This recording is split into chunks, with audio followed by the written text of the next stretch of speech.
багшаа ДСБ Хасуулгууд клубын ерөнхий тасгалжуулагч, Сагсан бөмбөгийн үндэсний шгшээ багийн дасгалжуулагч, Итүүгэн Иргэсүүд клубын мөн дасгалжуулагч, мөн бүлэг ерөнхий боловсролын сургуулийн сурагчид хүүхэд багчуудын маань Сагсан бөмбөгийн их спортод хөтлөж байгаа бидний багш баярсагч маань бүрдүүлсэн байна.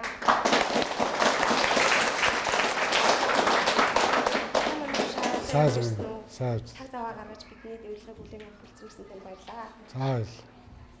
За бидний ярилцах сэдв маань багшаа таны бага нас, оюутан ахуй нас, одоогийн багш хүн, одоогийн аав хүн, одоогийн найз нөхдөд хүмүүс таны хувь хүний үзэл бодлыг сонсох асуулт маягаар явуулна.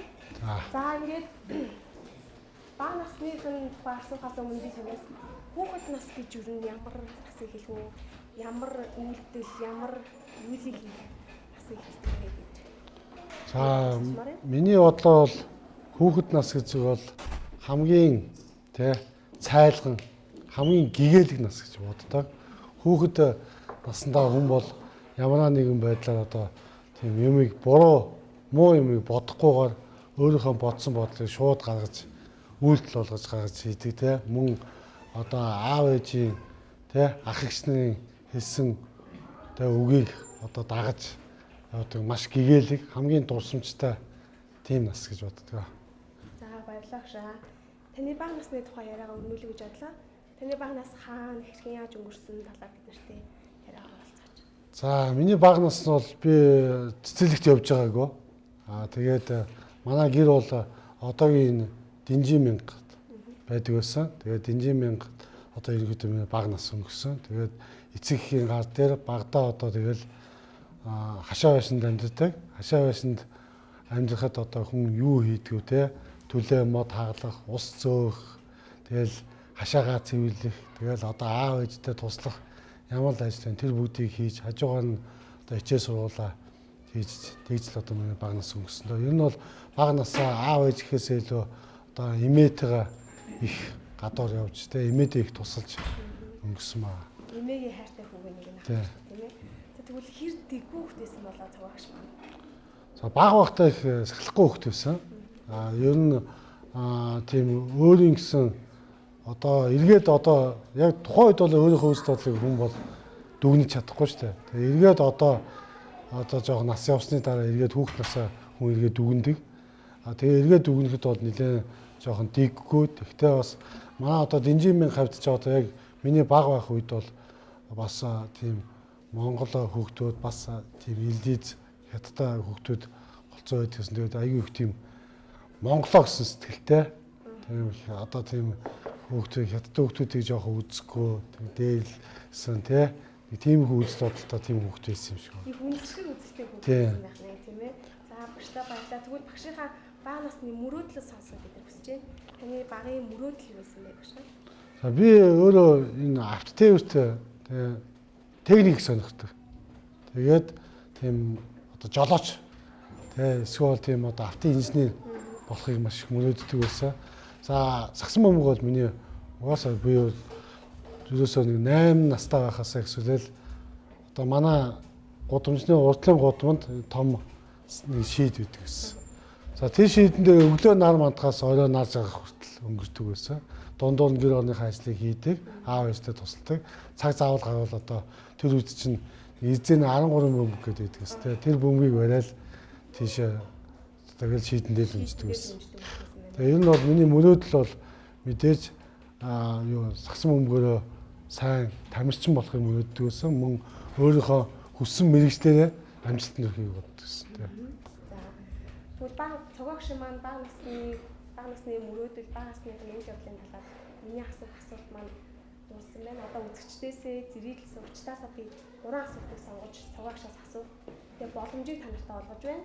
3 асуулт асах мөрөдөл гараа өргөөд цогоогшоосоо хүссэн асуултаа асууж болно.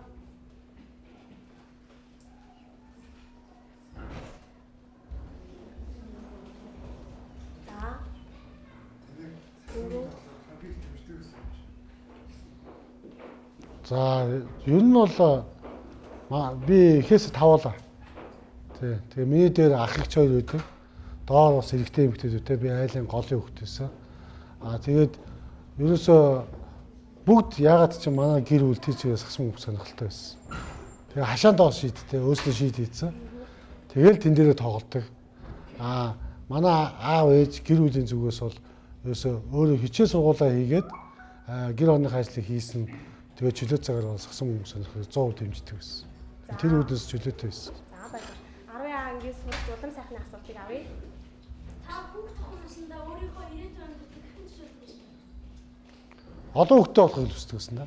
Олон хүүхдтэй болдог. Яагаад гэвэл ер нь баг багтаа ч гэсэн одоо ч гэсэн ингээ харахаар гэр бүл бас цөөхөлтнөө байхаа жоохон өрөөсгөл юм шиг санагддаг. Олоолаа байж ээж хүн маш олоолаа байж ээж илүү аз жаргалтай амьддаг юм шиг санагддаг.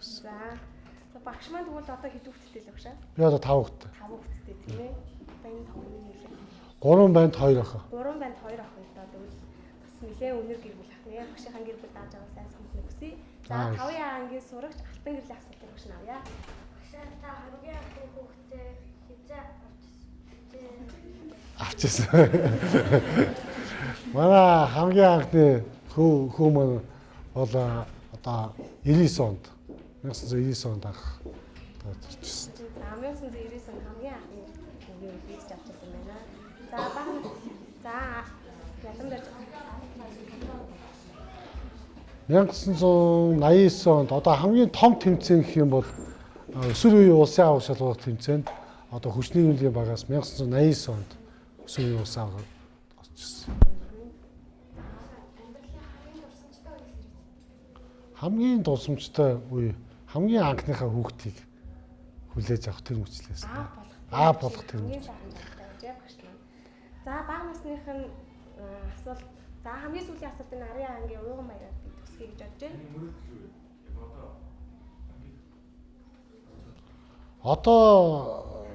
Одоо багшийнх нь хүсэж явдаг юм бол маш олон сайн шавнистай болохыг хүсдэг.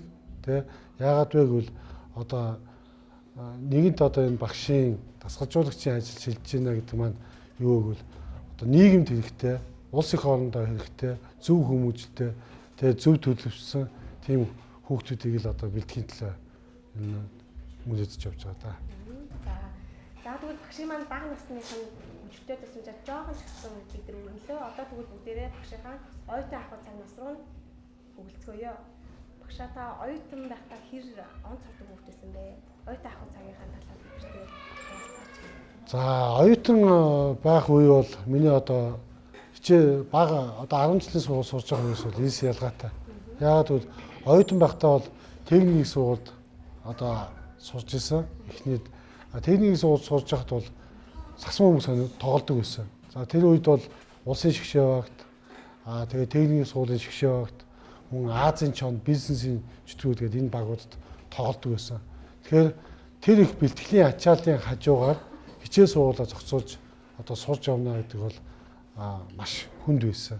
Тэгэхээр энэ бүгдийг ачааллыг тааруулах гэж бол их чармаадаг байсан. Ер нь бол өглөө ирж тусч босод зүгээр энгийн оюутнууд өглөө 8 цагт босоод хичээлдээ ирдэг байсан бол өглөө нэг 6 хагас тусаад лекц уншичаад тэгээд 8 цагт хичээлдээ ирээд өдөөс хойш нь хичээлээ тарангуутлаа нэг бичээн нэг ундаа авч уугаад тэгээд эргээд бэлтгэлтэй ордог. Тэр нь болохоор оюутны бэлтгэл гэдэг. Оюутны бэлтгэлээ тараад оройн нь болохоор дээд лигийнхэн багийн бэлтгэлд ордог байсан. Ингээд энэ бүгдийг бол зохицуулах гэж бол маш их ачаалттай ажилладаг байсан. Тэгвэл энэ нь эргээд амьдралд бас хүн өөрийгөө зөв зохион байгуулалтаа одоо нэг сагсан бөмбөгийг хөөсөн бол хичээлээ хаяхгүй, хичээлээ хийсэн бол сагсан бөмбөгийг хаяхгүй. Энэ бүх юмыг зохицуулж бас амьдралд хүн өөрийгөө авч явахад бол маш том амьдралын сургууль болсон гэж бол би боддог. За хүсэл мөрөөдлөө бэлгээсэн тул багш маань хоёр удаагийн бэлтгэл хийдэг. Дээрээс нь хичээл номоогийн эсвэл хувь хүнээс маш их төсвөр хатууж шаардлагатай байсан гэж би бодож байна. Тэгвэл таны бодлоор төсвөр хатуучтай хүн гэж ямар хүн хэлэх вэ? Төсвөр хатуучтай байх нь хүнд юу ямар ач тустай юм бэ? Манай хүмүүсд бас тэр талаар хэлж өгөөч. Манай хүмүүс бэлгээгийн хажуугаар хичээлийн хичээлээс гадна дахиад сонгуул секц явуулдаг. За манай хүмүүс бас энэ бүх асуудлууд маш олон асуудлуудыг зэрэгцүүлж хийх асуудал зөндөө байдаг учраас төсвөр төвчээр ер нь бол хүн эхлээд өөртөө зорилго тавих хэрэгтэй.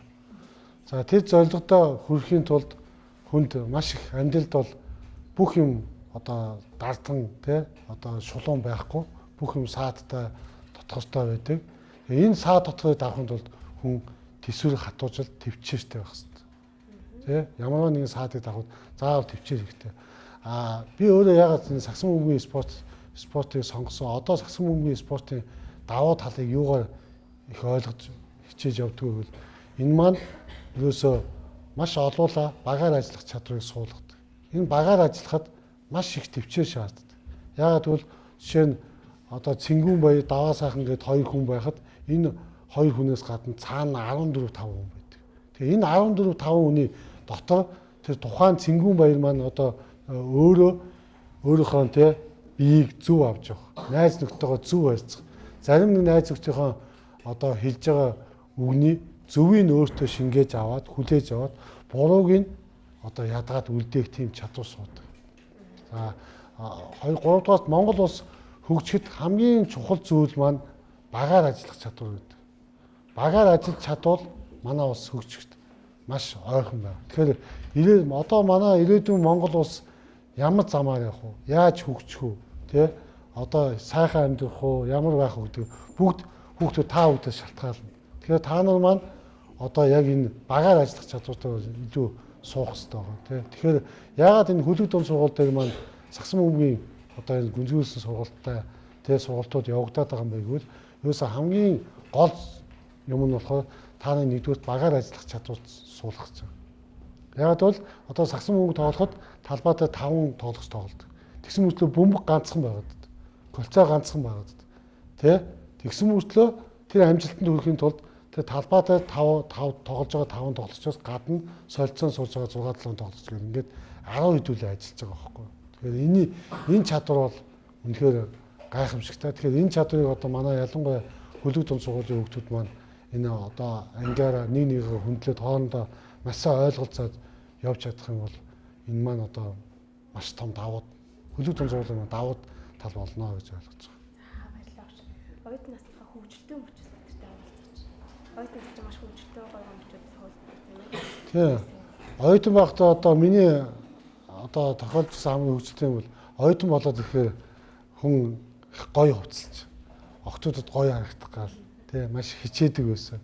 За тэгээд амьдралын маань болцоо бас тийм сайнгүй байдаг гэсэн тий. Тэгээд охтууд гоё харагдахын тулд өөртөө одоо аав ээжийнхээ авч гисэн ганц гутлыг тий нэг өдөр хараад тослоод нэг өдөр бороор тослоод тий нэг өдөр хоншоор энэ бөөрийнхий болгож эндүүдэд гутлыг бас эндүүдэд шүү дээ. Тэгээ нэг өдөр ингээд хар гутлын тосоо тосолж байгаад бөөрийнхий хоншоостой болгож эндүүдэд нэг өдөр дөрвөлжин хоншоостой болгож эндүүдэд копомайгийн гутал болгож эндүүдэд ингээд октод харахад бол би амар олон гуталтай юм. Тэ гэтэл яг үндсэндээ бол нэг гутлаа л ингээд 3-4 янз олгоод ингээд өмсөөл тэ хувцаач гэсэн тийм байдлаар тэгж өмсдөг байсан. Одоо эргээд бодоход юм аа их хөвгчлээ байгаа байхгүй. Яг тэгвэл энэний цаана танаас багш нь юу хэлэх гээд байна вэ? Хүнд ямагт тийм болцоо байдаг. Ямагт хүнд болцоо байдаг байхгүй. Яагаад гэвэл одоо өнөөдөр зарим нэг хүүхдүүд сольж өмсөх 10-20 хувцастай байхад зарим нь хувцсгүй мөртлөө яг тэр хувцастай юм шиг явж чадж штэ. Тэгэхээр энэ маань юу гэвэл хүн байнгын тийм болцоо өөртөө болцоо гаргадаг байх хэвээр. Хоёрдугаар хүн тэгж чадсанараа хинээс дутгааргүй, юунаас дутгааргүй хүн амьдарч чаддаг. За тэгвэл дараагийн маань ярьсан өрнөх мөч маань одоогийн аав хүний хувьд, одоогийн таны сайн найз нөхдөний хувьд, одоогийн таны багш хүний хувьд энэ ярьсан маань хэмж байна. Таны бодлоор аав хүн гэж ямар байх ёстой юм бэ? Аав хүний хариуцлага. Урд нь бол бага нас уяд ахын цагт бол зөвхөн хувь хүн баяр тогтоороо ганц хувь хүнээр явжсан бол одоо аав болоод тэгэхээр өөрөөсөө мэдээж нэмэгдэн. Тийм учраас та аав хүний ямар хүн гэж ямар өөрсдөө хариуцлага байна? Хүний амьдрал би зүгээр ингэж боддог. Хүний амьдрал нэг бодлороо урт юм шиг боловч одоо эргээд бодохоор асар богинохоо хугацаа. Тэгэхээр нөгөө дашвалгаа хэлсэн нэг амьдтай бие биенээ хайл гэж хэлсэн үг гэдэг шүү дээ. Одоо энийг бол та нар мэдчихэж байгаа шүү дээ. Яг энэтэй адилаар зүгээр аав хүн бол одоо үр хүүхдээ